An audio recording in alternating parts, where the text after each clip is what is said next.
Butter has a rich history. The ancient Romans used it as a beauty cream and to treat burns. Even the Old Testament mentions butter. Abraham served it to angels.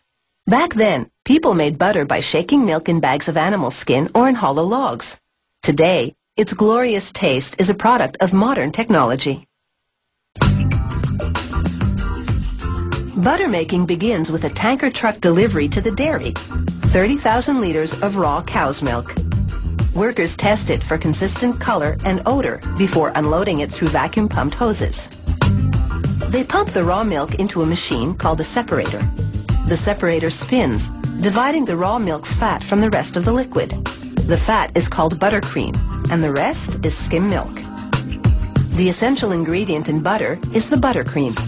It's thick, off-white, and approximately 38% fat. Some of it goes to make 2% milk. A worker adjusts a valve to reinsert some into the skim milk. The resulting 2% milk is more watery than buttercream and is white. The less the fat content, the thinner and runnier the milk is.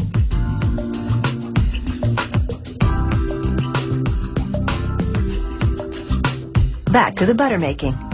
They put the buttercream in what's called a bulk tank, where mixers stir it to maintain the consistency. After pasteurizing and then aging the buttercream for 24 hours, workers prepare to transfer it into another machine called the churner. First, they clean the inside by filling it with water mixed with iodine. This removes any germs left behind by the previous batch. They spin the churner for about 5 minutes before rinsing it out. Next, they pour in 1,500 liters of buttercream, filling the churner about halfway. It's important to leave some room so that the air released in the churning process can escape through 2 vents in the churner. The churner spins at 28 rotations per minute, about the speed of a clothes dryer. This causes the buttercream's fat molecules to bunch together, releasing water and air. Every 5 minutes, a worker stops the churner and regulates the air vent on top.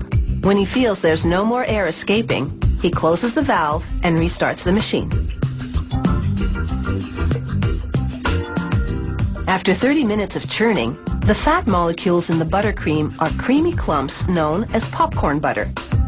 These clumps stay trapped in the churner, while the remaining liquid, called buttermilk, flows out a drain at the bottom.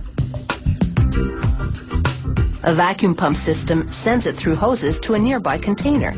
This draining process takes about 10 minutes and produces about 800 liters of buttermilk. This dairy uses the buttermilk to make ice cream. The popcorn butter, all 684 kilograms of it, has the same consistency as regular butter at room temperature. A worker now flavors it with 14 kilograms of salt. This dairy also makes unsalted butter. The worker closes the churner by sealing the glass window with a rubber ring and a metal collar.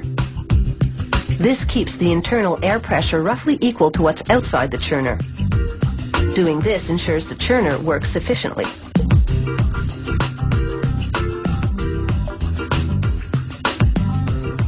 Another 30 minutes of churning and the fat molecules thicken even more and blend with the salt. What results is butter, which is yellow because of its natural vitamin A. Next, a worker scoops about 30 kilograms of butter into a milling machine.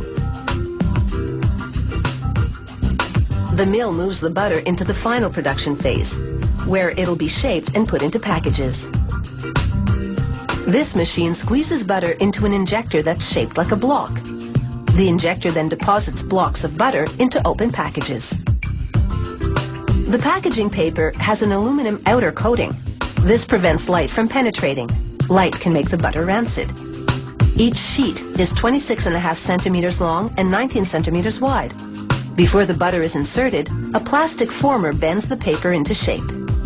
This mill operates 4 days a week, churning out up to 33 blocks per minute. That's a fairly small quantity compared to some dairies.